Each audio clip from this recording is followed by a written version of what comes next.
नाजरीन, जिमें कि तो पता है कि सारे प्यारे भाई जमशेद दस्ती साहब की तबीयत खराब है और वो मुजफ्फरगढ़ हॉस्पिटल के अंदर जेर इलाज हैं।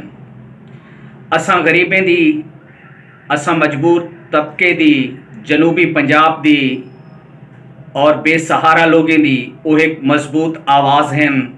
हमेशा लोगों के दुख दर्द दे विच शामिल रहन और अज साडा भी हक बनदे, तमाम दोस्तें का हक बनदे, तमाम पाकिस्तानियों का हक बनदे कि उन्हें दे हक दुआ करें।